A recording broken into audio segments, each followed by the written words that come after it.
কেন প্রতি বছর 9 আগস্টকে ইন্ডিজেনাস পিপলদের জন্য বিশেষ দিন হিসেবে পালন করা হয়? এর উদ্দেশ্য কি? পৃথিবীর অন্যান্য দেশে ও বাংলাদেশে এই মানুষদের সংখ্যা কত? বিশ্বের কত শতাংশ এলাকা জুড়ে তারা বাস করে? পরিবেশের জন্য তারা কি হুমকি নাকি আশীর্বাদ? তাদের অধিকার নিশ্চিত করা কি সত্যিই জরুরি? আজকের কন্টেন্টে আমরা এসব প্রশ্নের উত্তর খুঁজব।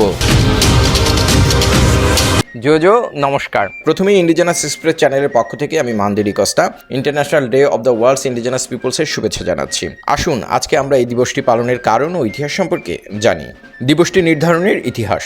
1994 সালের 23 ডিসেম্বর জাতিসংঘের সাধারণ পরিষদ একটি রেজলিউশনের মাধ্যমে এই দিবসটি পালনের ঘোষণা দেয়। এর আগে 1982 সালের 9 আগস্ট সুইজারল্যান্ডের জেনেভায় জাতিসংঘের মানবাধিকার প্রচার ও সুরক্ষা বিষয়ক উপকমিশনের অধীনে জাতিসংঘের ইন্ডিজেনাস পপুলেশন বিষয়ক ওয়ার্কিং গ্রুপের প্রথম সভা অনুষ্ঠিত হয়। এই গ্রুপটি গঠনের মাধ্যমে তাদের অধিকার ও সমস্যাগুলো আন্তর্জাতিক পর্যায়ে আলোচনার জন্য একটি প্ল্যাটফর্ম তৈরি হয়। ইন্ডিজেনাস ইস্যুতে তারা গুরুত্বপূর্ণ প্রস্তাবনা তৈরি করে, যা পরবর্তীতে United Nations Declaration on the Rights of Indigenous Peoples UNDRIP এর ভিত্তি হিসেবে কাজ করে। মূলত ওই প্রথম সভার অবদানকে স্মরণ করেই 9 আগস্টের এই দিবসটি পালন করা হয়। Indigenous peoples are guardians of ancient knowledge, defenders of cultural heritage, stewards of biodiversity, and essential to our shared future.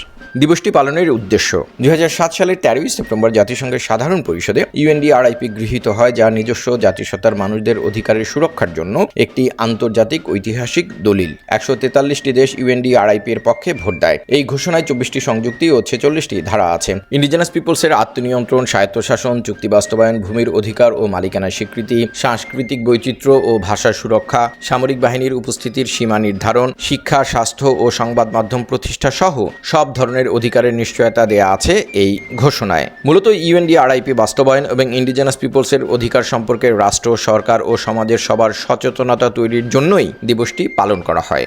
যেভাবে পালন করা হয়: জাতিসংঘ এবং এর সহযোগী সংস্থাগুলো বিভিন্ন সেমিনার, কর্মশালা এবং সাংস্কৃতিক অনুষ্ঠানের মাধ্যমে এই দিবসটি পালন করে। ইন্ডিজেনাস পিপলসরা নাচ, গান, বাদ্যযন্ত্রের মাধ্যমে তাদের সংস্কৃতি, শিল্পকলা এবং খাবার সহ বিভিন্ন ঐতিহ্য প্রদর্শন করে। এটি শুধু একটি উদযাপন নয়, বরং এটি তাদের অধিকার ও মর্যাদা রক্ষার একটি বৈশ্বিক আহ্বান। বাংলাদেশেও নানা আয়োজনের মধ্য দিয়ে দিনটি উদযাপন করা হয়। 2025 সালের থিম। সাধারণত জাতিসংঘ এবং বিভিন্ন সংস্থার উদ্যোগে এই দিবসটির থিম নির্ধারণ করা হয়ে থাকে। এবারের জাতিসংঘের থিম হলো নিজস্ব জাতিসত্তার মানুষ এবং কৃত্রিম বুদ্ধিমত্তা, অধিকার রক্ষা, ভবিষ্যৎ গঠন। এবার ইন্টারন্যাশনাল ফান্ড ফর এগ্রিকালচার ডেভেলপমেন্টের থিম হলো নিজস্ব জাতিসত্তার মানুষদের স্বায়ত্তশাসনের অধিকার, খাদ্য নিরাপত্তা ও সার্বভৌমত্বের পথ।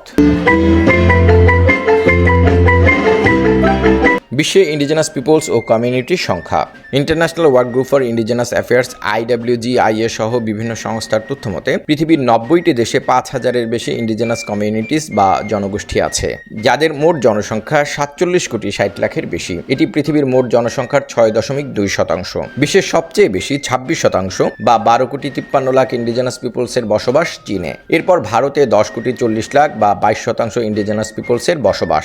এছাড়া ইন্দোনেশিয়া 5 থেকে 7 কোটি বা 10 থেকে 14.5% এবং মেক্সিকোতে 2 কোটি 32 লাখ বা 4.9% ইন্ডিজেনাস পিপলসের বসবাস। IWGI এর তথ্য অনুযায়ী বাংলাদেশে বর্তমানে ইন্ডিজেনাস কমিউনিটিসের সংখ্যা 54টি। তবে আরও অনুসন্ধান করলে এই সংখ্যা বাড়তে পারে। দেশের প্রায় 14টি জেলায় তারা বাস করেন। সরকারি হিসেবে বাংলাদেশে ইন্ডিজেনাস পিপলসের সংখ্যা 16,50,000-এর কিছু বেশি। তবে IWGIA জানিয়েছে এই সংখ্যা প্রায় 50 লাখ হতে পারে, যা বাংলাদেশের মোট জনসংখ্যার প্রায় 3%। সমৃদ্ধ ও বৈচিত্র্যময় ভাষা। পৃথিবীতে মোট 7000-এর বেশি ভাষা আছে। এর মধ্যে ইন্ডিজেনাস পিপলসের ভাষাই হলো 4000, যা পৃথিবীর মোট ভাষার 55.8%। পৃথিবীর ভাষাগত বৈচিত্র্যের বড় একটি অংশ তারা ধরে রাখলেও এসব ভাষার 40%ই বিপন্ন অবস্থায় রয়েছে। বাংলাদেশের ইন্ডিজেনাস পিপলসের ভাষা সংখ্যা 35টি। জীববৈচিত্র্য সংরক্ষণে অবদান। IWGIA, বিশ্বব্যাংক সহ বিভিন্ন সংস্থার তথ্য অনুযায়ী পৃথিবীর 3 কোটি 80 লাখ বর্গ কিলোমিটার এলাকায় ইন্ডিজেনাস পিপলসরা বাস করে বা তাদের নিয়ন্ত্রণে রয়েছে, যা পৃথিবীর মোট ভূমির 25%। পৃথিবীর মোট বনভূমির প্রায় 28 থেকে 33% তাদের মালিকানায় বা নিয়ন্ত্রণে রয়েছে। তাদের নিয়ন্ত্রণে থাকা এই বনভূমিগুলোই পরিবেশগতভাবে সবচেয়ে অক্ষত ও জীববৈচিত্র্যে সমৃদ্ধ। 2020 সালের একটি গবেষণা বলছে বিশ্বের অক্ষত বনভূমির কমপক্ষে 36% ইন্ডিজেনাস ভূমিতে অবস্থিত। আর বিশ্বের মোট 40% সংরক্ষিত বনাঞ্চলই তাদের মালিকানায় বা ব্যবস্থাপনায় পরিচালিত হয়। ইন্ডিজেনাস পিপলসরা শুধু বনভূমিতে বসবাসই করে না, বরং তারা এই এলাকাগুলোর জীববৈচিত্র্য সংরক্ষণে গুরুত্বপূর্ণ ভূমিকা পালন করে।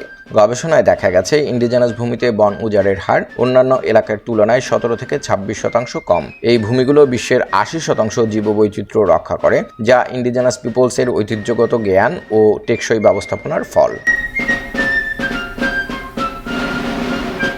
টেকসই কৃষি ও শিকার ব্যবস্থাপনা। ইন্ডিজেনাস পিপলসরা প্রায় জুম বা ঘূর্ণায়মান চাষ এবং টেকসই শিকারের পদ্ধতি ব্যবহার করে, যা পরিবেশের ক্ষতি কমায়। যেমন মেক্সিকোর মায়া জনগোষ্ঠী তাদের মিল্পা কৃষি পদ্ধতিতে বিভিন্ন ফসল একসঙ্গে চাষ করে জীববৈচিত্র্য বজায় রাখে, আর আফ্রিকার সান জনগোষ্ঠী কালাহারি মরুভূমিতে তাদের টেকসই শিকার ও জল সংরক্ষণ পদ্ধতি ব্যবহার করে স্থানীয় বন্যপ্রাণী রক্ষা করে। ওষুধি উদ্ভিদের জ্ঞান। ইন্ডিজেনাস জনগোষ্ঠী বিশ্বের ওষুধি উদ্ভিদের ব্যবহার সম্পর্কে গভীর জ্ঞান রাখে। বিশ্ব স্বাস্থ্য সংস্থার তথ্য অনুসারে বিশ্বের 25% আধুনিক ওষুধ ইন্ডিজেনাস জ্ঞান থেকে উদ্ভূত।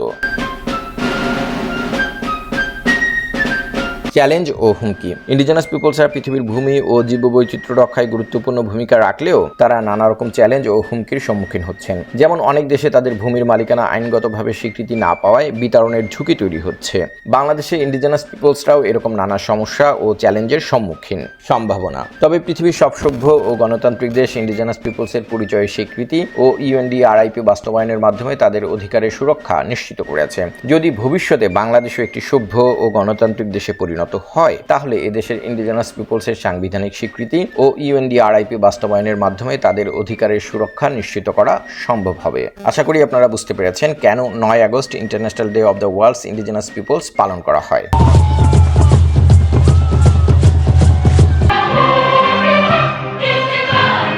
সো ইন্ডিজেনাস ইস্যু সম্পর্কে জানতে ও সমাধান পেতে ইন্ডিজেনাস এক্সপ্রেস চ্যানেলটি সাবস্ক্রাইব করুন, আর লাইক, কমেন্ট, শেয়ারের মাধ্যমে আপনার মতামত জানাতে পারেন। তো ব্যাকগুনের গমথেইস মানে সবাই ভালো থাকুন।